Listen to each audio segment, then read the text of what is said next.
episode of Quarantine Chats. We got a very special guest here today, NBA reporter, national reporter for USA Today, Mark Medina. He's covered the Lakers dynasty with Kobe Bryant, Pau Gasol, and the Warriors dynasty with Durant, Klay Thompson, Curry, and Draymond. How you doing today, Mark? Hey, I'm doing well, all things considered. Thankfully healthy and working during this whole ordeal, and hope you and everyone else is hanging in there. Yeah, I'm really excited to have you on as a guest. Thank you so much for appearing in as our show. And, Isaiah has personally been inspired by a lot of your work.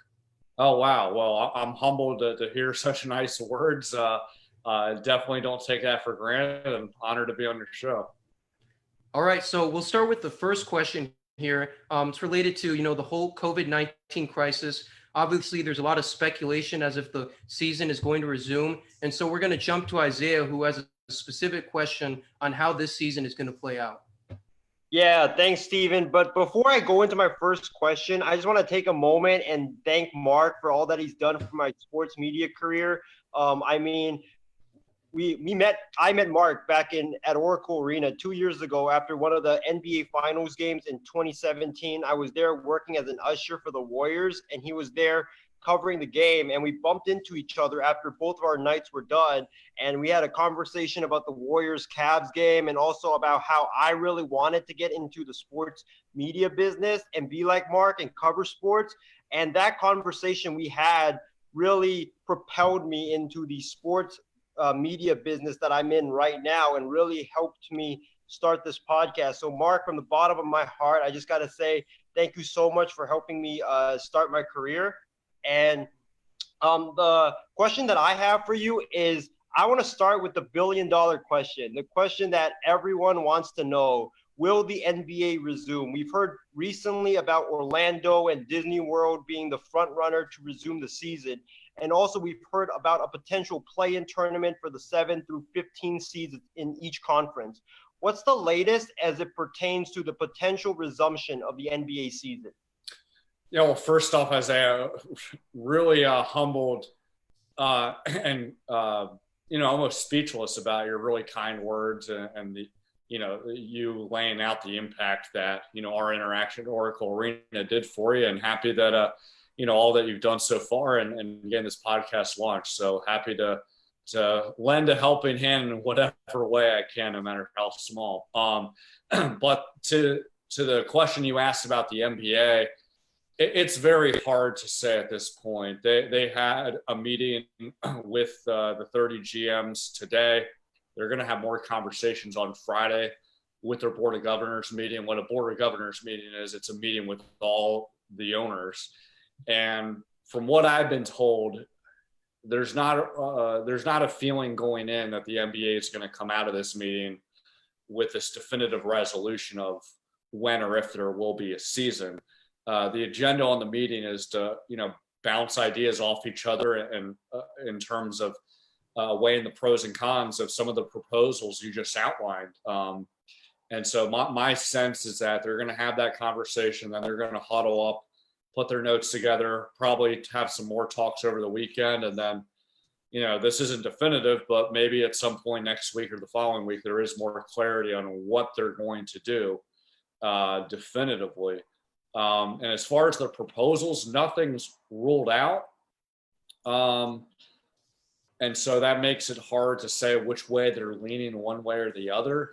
But the reality is the NBA has maintained that the number one priority is safety. So when it comes to that, how do they weigh that? Do they try to have as few teams as possible and therefore jump into a play-in tournament or the postseason?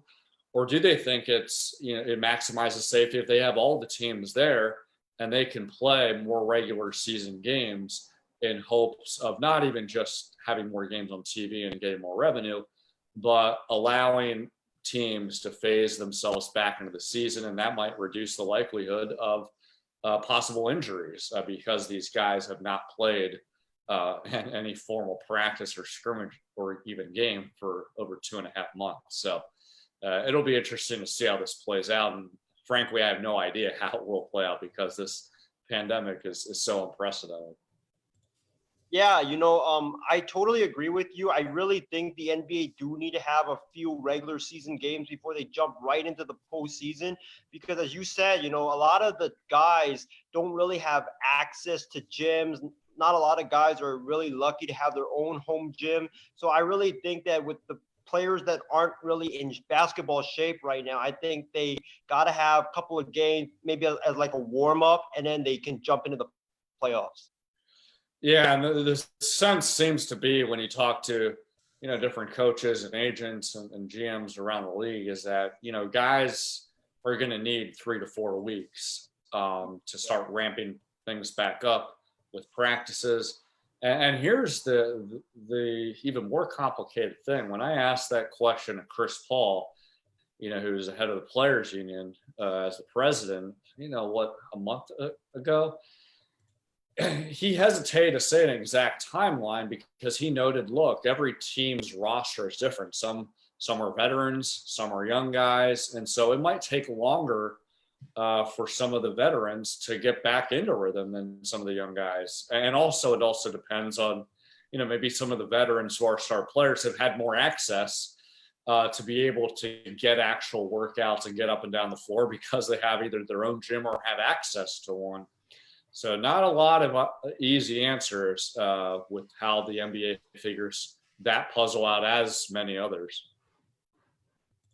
Yeah, and another question I have for you is, so before this pandemic hit, the popular opinion was that the NBA champion would be teams like the Lakers or the Clippers or the Bucks. However, do you see with this unique situation that we are in, do you think that this unique situation would give teams like the Rockets or the Celtics or the 76ers or some type of dark horse team a legit chance to win it all this year? Because everybody's got that like 2-month layoff now.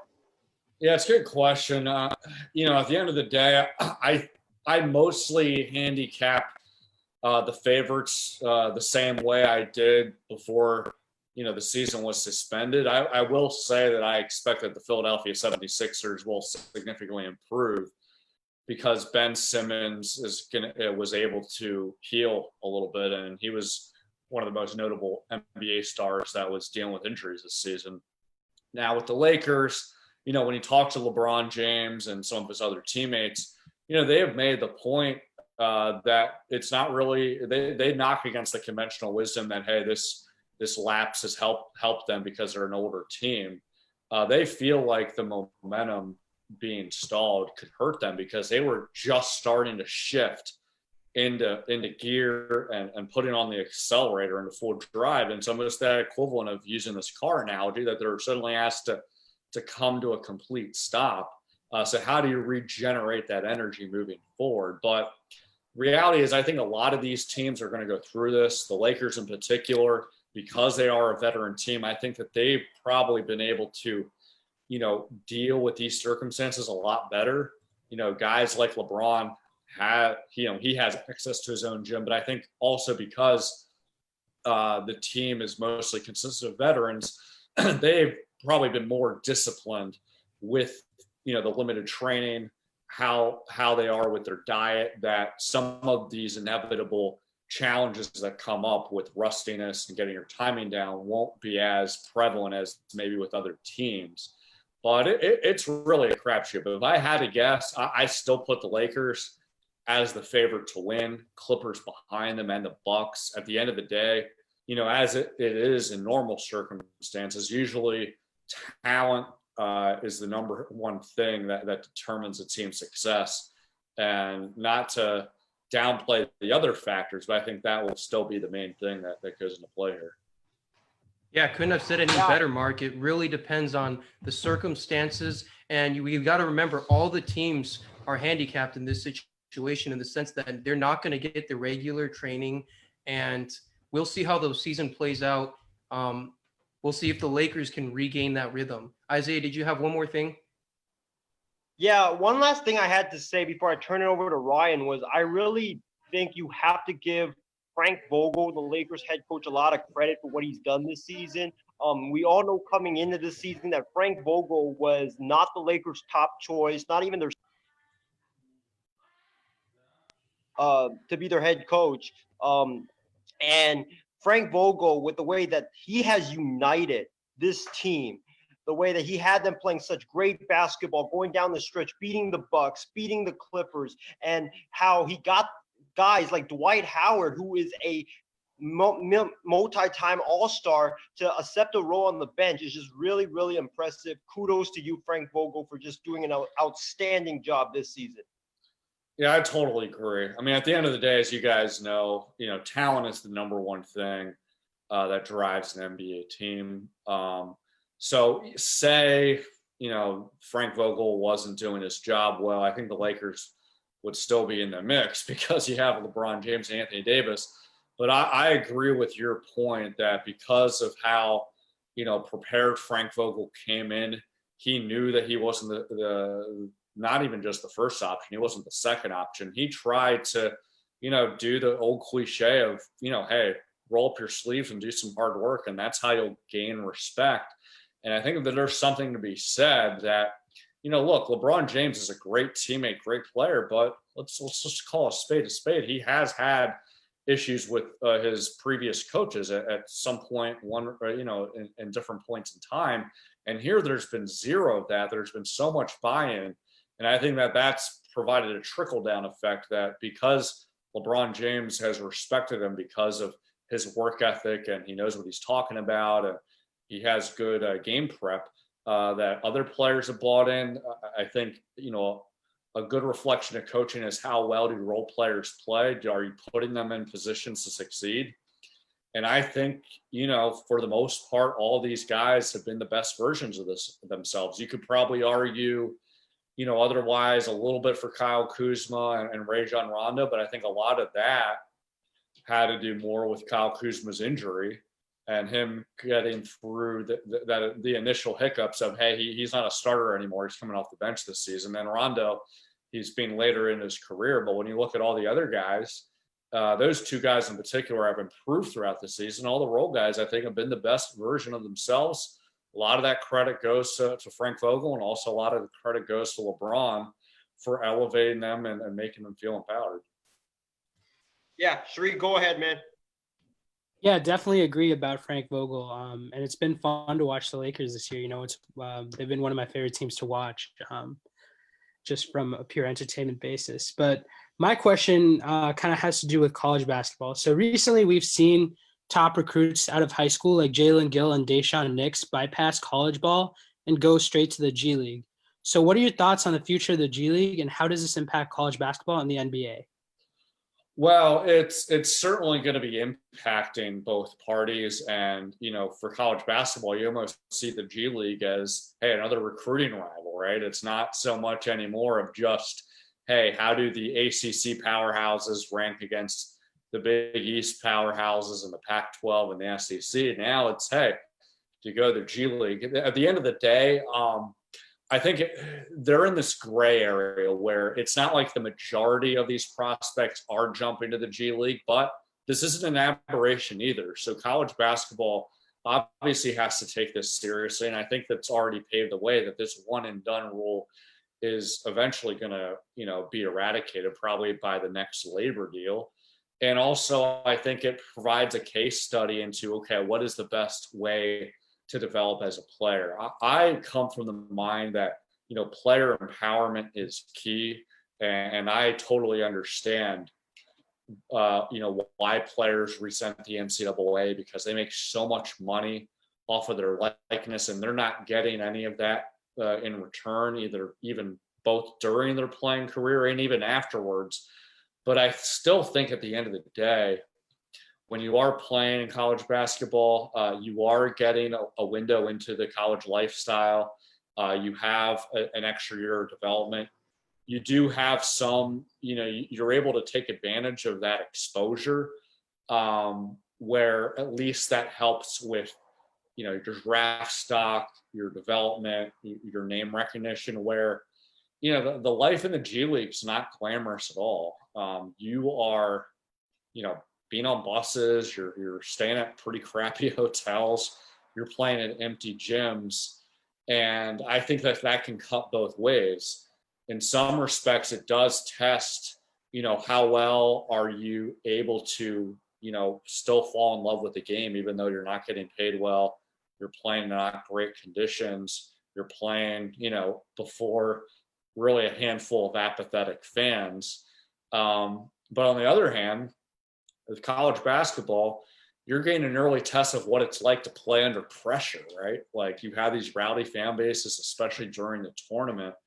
So I'm laying all these things out here to say I don't know what the exact answer of what's the right avenue, but I think this has obviously come to pass because I think because of some of NCAA's outdated policies with how they pay players, and that there hasn't really been a sense of collaboration between the NBA and the NCAA of really making that a feeder system into the NBA.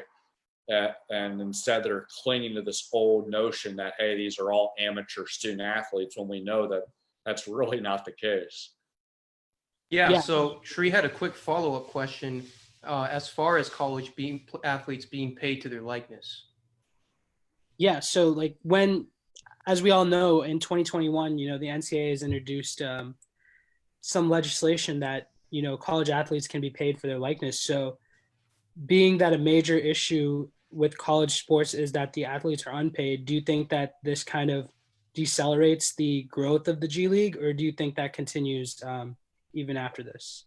No, I think the G League is going to continue to grow, and a lot of teams have really leaned on that and making it part of almost the equivalent of what Major League Baseball has, with it being, a minor league team. You'll have a lot of teams, especially in small markets, lean on their G League teams to, sign guys on 10-day contracts when, some of their players are hurt.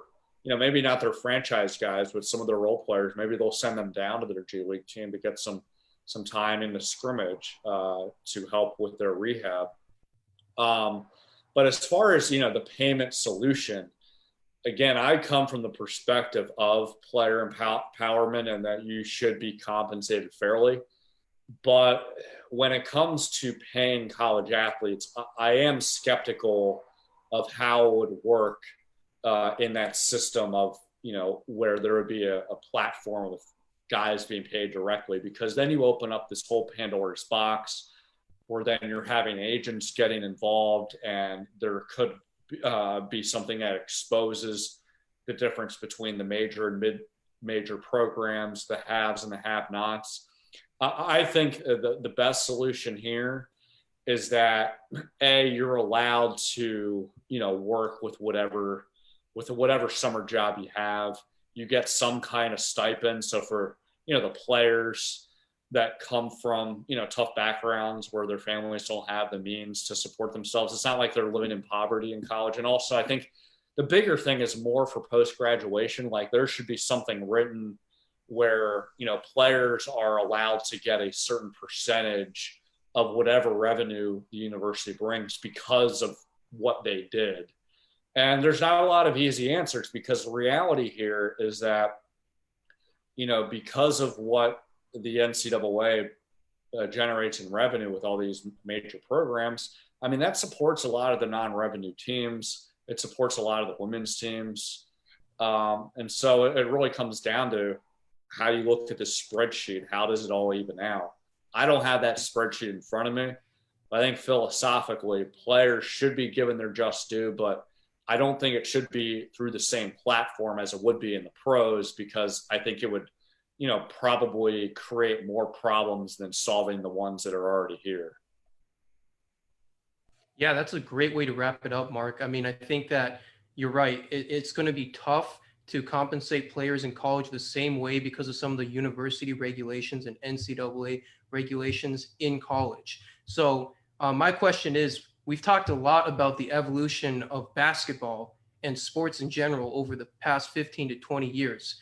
But how have you seen the field of sports media and reporting evolve over the past 15 to 20 years? Well, I mean, I've only been in professional media for 12 years, and I mean, it's evolved tremendously ever since I graduated from college. I mean, with social media, with Twitter and Instagram and Facebook, I mean, that's accelerated, the speed of news, and also I think the challenging aspect of like getting accurate information and, competing in a crowded marketplace. And I think it's really cut both ways. I think the positive parts of it is that, you're able to tell stories in different sort of channels. You can have these kind of conversations through a podcast or a webinar or a Zoom call, right? And that's not what it was before. But at the same time, you're also being constantly exposed to misinformation and just, athletes and media members and fans alike just kind of cannibalizing each other with a lot of insults that a lot of times is just unnecessary. So it has made a creative challenge, but I think for the most part, the positives have outweighed the negatives, because I think that it does expose who are good outlets, who aren't, who are the ones that work hard, who are the most enterprising and rewards that good work. I think the cream does rise to the top, but the walls have torn down where it's not a conventional, hey, you clock in at this time and you clock out at that time.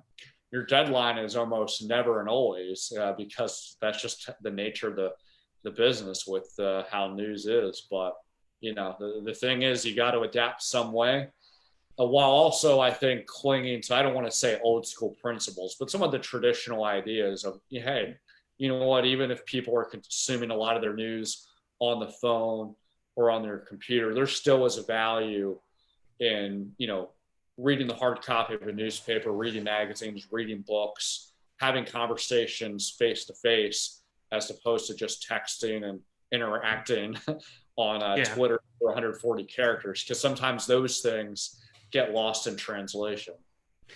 Yeah, it's definitely been really entertaining to see some of Joel Embiid's Twitter escapades and some Adrian Wojnarowski bombs, Woj bombs as they call it. Yeah. And then, as we mentioned earlier, watching you on The Herd on YouTube, just so much access to media now. It's really, really interesting and entertaining. Yeah. So we had a question, or go ahead, Mark. Oh, I was going to say, just to wrap it up, and then the thing is, I would say 5-10 years from now, I don't know how it's going to evolve, but you just know that it will, and it's going to be interesting to say the least. Very, very interesting. As far as stories, Trevor had a question about the Kevin Durant era in Golden State and how it unfolded in the future of the Warriors. Okay, go ahead. So my question is, prior to signing Kevin Durant in 2016, the Warriors were a successful franchise in winning a championship and having a regular season record. But do you think when Clay and Curry come back, what are their chances to being successful, or is it a little bit too late for them to do another playoff push to win another title? No, I don't think it's too late, but I do think that their identity is going to be different. I think, if you're going to compare eras here, the Golden State Warriors, when they won 3 championships and 5 NBA finals, they were this generation's version of the 90s Chicago Bulls, right? They won 6 titles in 8 years of 6 finals appearances. I think right now it's realistic that the Warriors can now pivot into being, what the San Antonio Spurs were in the 2000s, where they're not going to be in a finals every single year. They're not going to win back to back, but they still always have a chance to win a title. They'll always be competitive. They'll be making the playoffs. And it's a matter of, how do they bridge those 2 eras together? Obviously, it all hinges on the health and quality of play that Steph Curry and Klay Thompson and Draymond Green have. But I think another important quality is, how do the Warriors find those perfect blend of, drafting young players and finding role players that can fit that nucleus around them, so they can be what Tim Duncan and Manu Ginobili and Tony Parker were with the Spurs, where everyone knew, hey, that's the nucleus. Those are the main guys. But as they aged, they could evolve their game a little bit easier because they had a lot of good role players that could fill in some of the gaps that, maybe they can't. Yeah, so Mark, I've got a follow-up question on the Warriors. So as we all know, the Warriors, with their injuries and everything like that, they haven't had the best season. They probably will have the number 1 pick this upcoming draft. I want to ask you, if you're running the Warriors, would you pick LaMelo Ball? Because on this show, I have said for months that I really think the Warriors should pick LaMelo Ball, because even though you have Stephen Curry and Klay Thompson and a lot of these guards on your team with Wiggins, I think that with Curry and Thompson getting older, I think you should draft LaMelo Ball for kind of like a replacement for them. You can put him on the bench for like the first 3 seasons, and then when Curry and Thompson, age, then you can like trade them, get some asset, and then you can bring LaMelo Ball in, and you won't really miss a beat. Yeah, Isaiah, honestly, I don't have a firm opinion on this only because, because of my role now as an NBA writer, I've honestly paid, before the whole pandemic happened, paid more attention to the NBA and gearing up for the playoffs as opposed to studying a lot of the draft prospects. I think offhand I would choose between LaMelo and Wiseman, but I think philosophically, especially when you have a high pick, it's always about getting the best talent as opposed to worrying, okay, what's that positional need and how does that fit? Because the reality is when you're drafting young players, they're going to go through some sort of transition and hiccup. And at the end of the day, you want to hoard as many assets as you can because, if nothing else, maybe that can be part of a deal down the line. So, I don't have the firm answer on who's the most talented player in that draft, frankly, because my time and energy has been spent elsewhere, but it's always about talent over worries about fit, because that, if nothing else, the more assets you have, the more flexibility that you have with your roster in terms of making any changes. And I think that kind of illustrates the Warriors' thought process when Kevin Durant left for Brooklyn. They wanted to get something in return for D'Angelo Russell. And, they had some intrigue of, hey, he had a lot of potential. He had a little bit of a turning point in his career with the Brooklyn Nets as an all-star after having some up and down years, his first 2 years with the Lakers. But there were a lot of question marks of how that would fit. And obviously we saw those question marks play out, but it was of their mind, look, like if nothing else, we could flip him in a future deal, and they wound up getting Andrew Wiggins. Yeah, and to add on to that, we've seen some crazy positional transformations after the draft before. Giannis Antetokounmpo, who was drafted as really a small forward, power forward, actually shifted into the point guard for some time in the 2016 and 2015 seasons. And Kobe Bryant, who initially started at the small forward, transitioned to the shooting guard position. So you never know what's going to happen with these players positionally. If anything, you get the best talent around you. You can train some of these players based on their athleticism, their talent, their experience playing the sport to best suit your team's needs.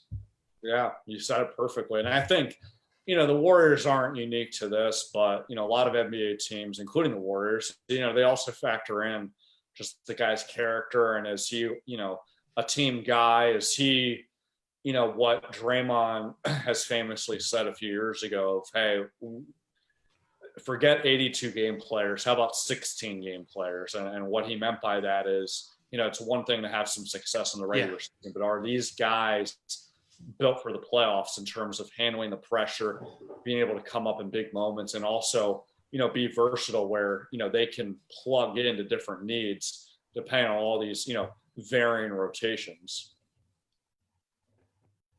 Great way to put it, Mark. Let's go to Ryan from Ohio. All right. So, Mark, you've had some pretty memorable interviews over your career. You got to interview people like Kobe, Magic Johnson, and, which this is my personal favorite, during a group interview with Meta World Peace, you helped him demonstrate how NBA players may or may not be flopping when they take charge calls. And I can tell you, I was scared for my life when that happened. But I'm glad I'm alive. I was about to ask, how much of a hit did he give you? Like, because it looked like he didn't exactly give you like a little love tap. He didn't give me a love tap for sure, but I will say this: Meta World Peace, Ron Artest, I've seen him be a lot more physical in actual games than he was with me. So I think if he wanted to be physical, he could have to make a point. But I will say that I will admit, when he pulled me to the side, he wanted to demonstrate, and just for people who may not have seen this video, the context of it. We're in training camp. The NBA had just instituted a rule that officials would start levying more fines to players that are flopping, and they thought that this could be an incentive to reduce flopping. And Meta was going on one of these rants that he's known for, where he was criticizing the officials. His whole point was, look, officials have called the way games the way they're supposed to. Players wouldn't flop. The only reason why players are flopping is, hey, they're trying to find a competitive advantage. So just call the game the way it should, and players will adjust. And so his point is, if a player puts his mind to it, he won't flop. And so he's looking at me.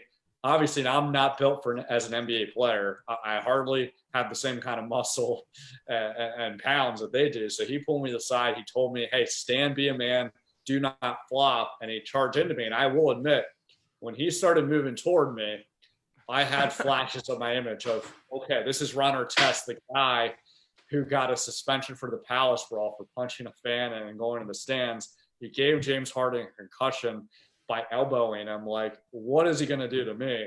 And thankfully, when he charged into me, I still stood up on my own.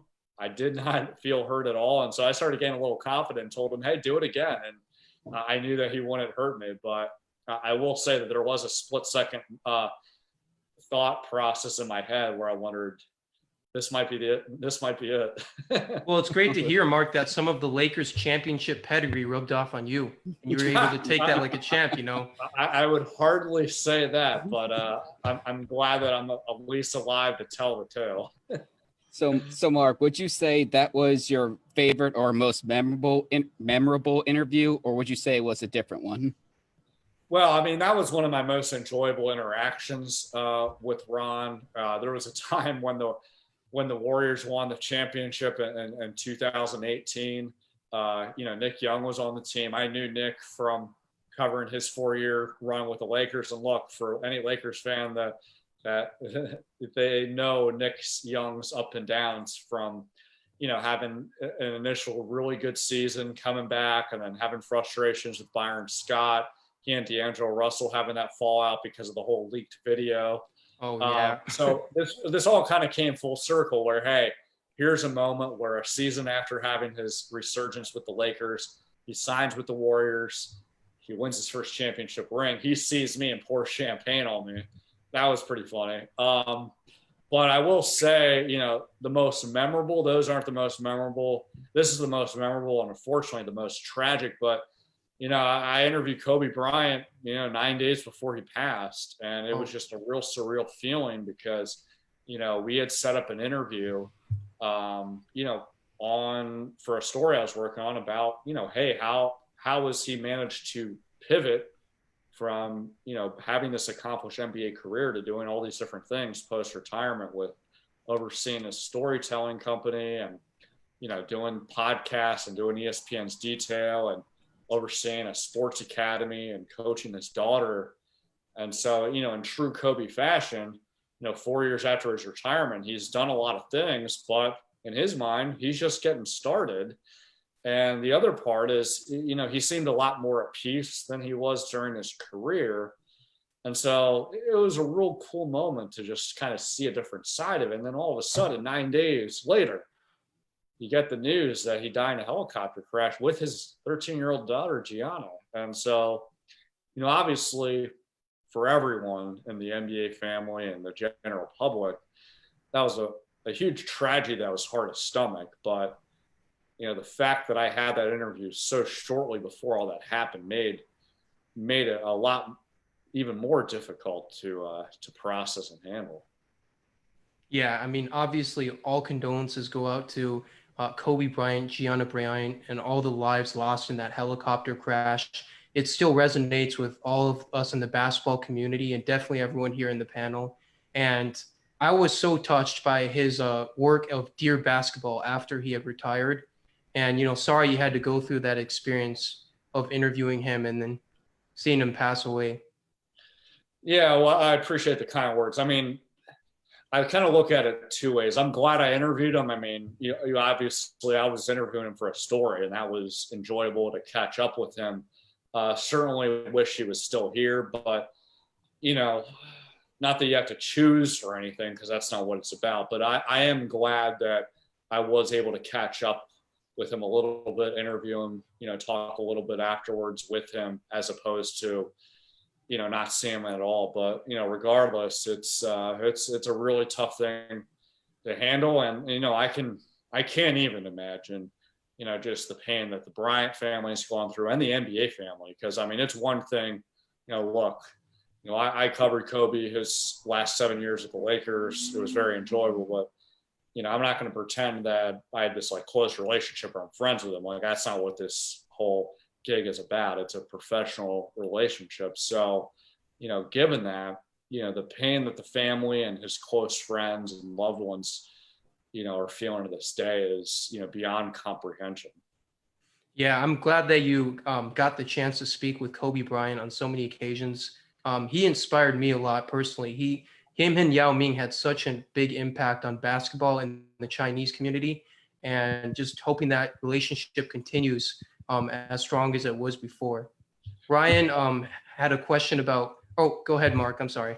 Oh yeah. Real quick, I was just saying it was cool to hear stories about Kobe's impact over there. Obviously he stood a lot to gain with his marketing and all that, but the fandom stories that you would hear and just how he inspired players like Yao Ming and Jeremy Lin. It really shows just how connected the world is here. Yeah, speaking of how connected the world is, Ryan from Ohio had a question about basketball analytics and their role in the game today. Yeah, so on this podcast, I brought up some advanced statistics such as value over replacement player. I still can't say that stat to this day. Win shares on offense and defense. And I just want to get your opinion. Why do you think these stats aren't brought up more in like sports media when discussing who could be a better player or who the best player is? Well, I'll be honest, I don't even know what those stats mean. So what are those exactly?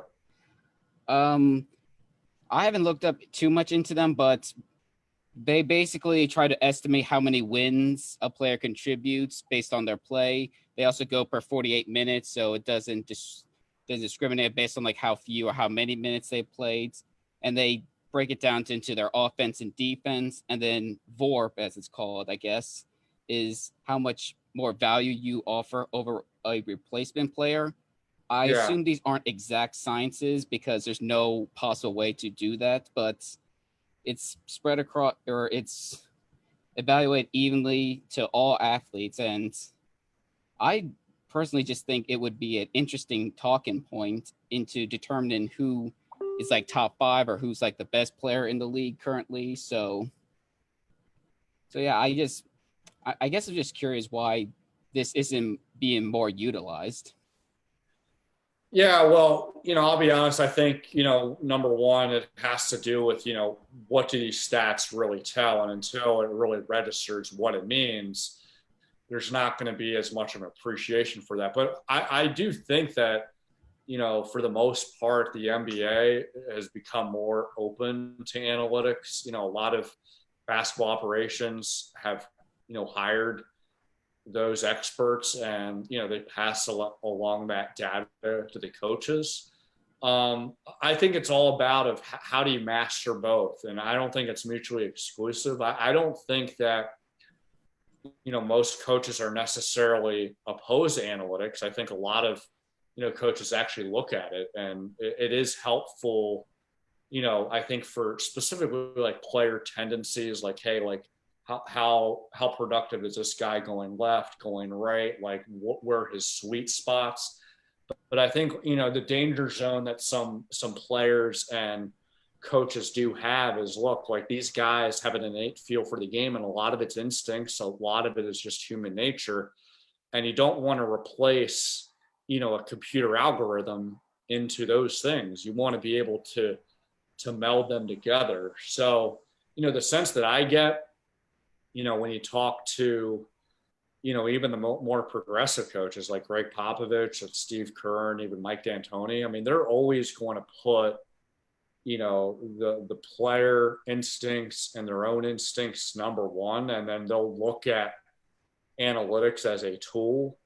And I don't think it's archaic at all. I mean, clearly the NBA has advanced where they've seen, look, it's more conducive to shoot more threes and not as conducive to just settle for mid-range jumpers.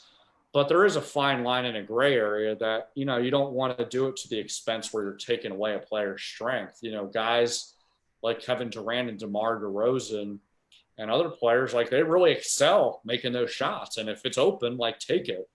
And so I think that, you know, there's sometimes some disagreements. You know, I think Warriors and the Rockets, you know, serve as Exhibit A, where, you know, the Warriors during their dynasty run, you know, Steve Kerr really believed in, hey, ball movement, just take the best quality shot, you know, and the most quality shot is ones that are open, ones that come off of passes, where, you know, the Rockets, you know, they looked at it with math, like threes are better than twos, you know, all the time, unless you're getting layups and getting trips to the foul line. But I would say, I don't think that, you know, the league's downplaying analytics at all. They're embracing it, but I don't think they want it to the extent that all of a sudden that they're not going to allow players to play the way they're used to playing and relying on their own instincts. Yeah, it'll definitely be interesting to see how this wave of analytics is going to impact basketball in the future. But one final question for you, Mark.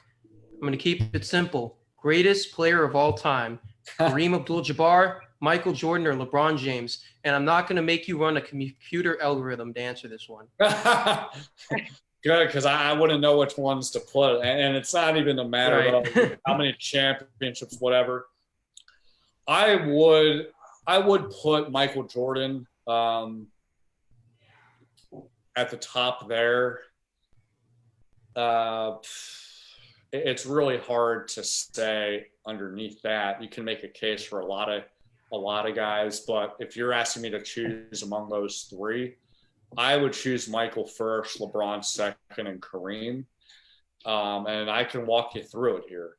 And it's not just, hey, championships or whatever. Right, for sure. There's no doubt Michael's the best scorer out of those guys. I mean, I know obviously Kareem Abdul-Jabbar is the all-time leading scorer, but when it comes to the way Michael scored, the fact that he was playing through so many double teams, and his maniacal competitiveness, I don't think there's a debate. He's the best at that. But I think that shouldn't take away that LeBron, early in his career, figured it out a lot earlier than Michael did, of how to be a team guy, how to elevate your teammates, how to empower them, how to make them feel comfortable. So it's almost like those two guys were running parallel tracks where, you know, a young Michael Jordan needed to learn how to trust his teammates and make them better. A young LeBron James already knew that, but he needed to learn how to have the killer instinct and not be afraid to be selfish and score and take over like Michael would do. Kareem, you know, no one could stop his sky hook. And, you know, I think he's the best center along with Bill Russell. But the reality is, and this isn't a knock on Kareem, but, you know, he had some struggles after his championship with Milwaukee of, hey, how do you carry a team, until Magic Johnson came. And, you know, Magic's obviously, I think, the best point guard of all time. And also he was a great leader. He was able to make Kareem's life easier because he's a guy that fed him inside, but he also helped lead the team with his, you know, very warm personality, where Kareem was able to then just lead by example and be his introverted self. So I would handicap, you know, Michael first, LeBron second, Kareem third. But, you know, when you're opening the field there, you got to put Magic in there. You have to put Kobe in there. You have to put Bill Russell in there. Right. And Hakeem. And it's hard to know which order you put them all in, because they're really good players. Well, Mark, I think you'd be hard-pressed to pick against Michael Jordan. Even some of the advanced statistics that Ryan brought up favor him. And as far as LeBron, I think one really interesting thing about him is he's always marketed as this amazing team leader and distributor. But you could really make the case that LeBron James is the greatest scorer of his era. I mean, the numbers he puts up in the playoffs, like you said, like Draymond and you said, when it comes down to the final 16 to 28 games, how do you play? LeBron James consistently drops, 28 to 31 points a game, which is just astonishing. He is an all-time talent for sure. Yeah, I mean, it's astonishing that, he has climbed up so high in the all-time scoring list. For sure, hey, he gained a few extra years because he jumped out of high school, but He obviously Yeah. had to be a talented scorer to be that high. And the fact that his mindset, even to this day, is not to score first. It is to, you know, set up a teammate. And usually the guys high on that scoring list, their first instinct was score the basketball. Absolutely. So the fact that he's been able to do that, obviously he's healthy, very talented, but it also shows that he has a lot of tools in his toolbox. And is at this stage in his career, he has mostly mastered knowing when to use which tool for in that toolbox. Yeah, well said. And I hope the 1 year out of high school rule can get lifted so we can have that next LeBron James. Next guy can have the extra time to pass LeBron once he gets that all-time scoring mark. There you go. We'll see. Well, thank you so much. It was amazing having you on, Mark. I just want to wish you the best of luck for all your future goals. And Isaiah, thank you for bringing Mark on. This has been an amazing and eye-opening experience for all of us here at Quarantine Chats. Hey, thanks for having me, guys. And I'm really humbled and honored that I was able to talk some hoops with you. And you know, we're in tough times here, so just continue to wish you and yours good health and good fortune moving forward. Yeah, All right, well, Mark. have a great week, Mark, Yeah, Mark. and stay safe out there.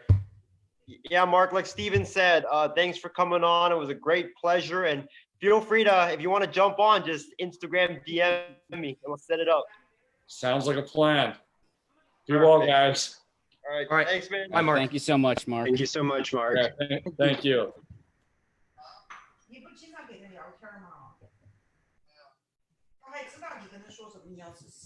All right, guys, so that's going to do it for us for now, but we're going to take a quick commercial break, and we'll come back with some of our analysis on the ESPN Top 74 NBA Players list.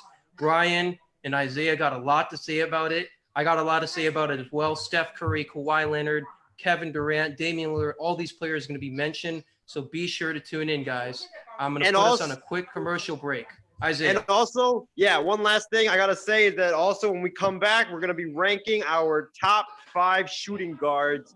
And also we will be talking about JT Daniels landing with my Georgia Bulldogs. So The better JT, Ryan. JT my Barrett. opinions on this. I'm playing with you guys. You know, I got to add a little bit of controversy, but that'll do it for us, guys. For now, we're going to get into the commercial break, and I'll see you guys shortly. Thanks. Yep. See you guys in the second half.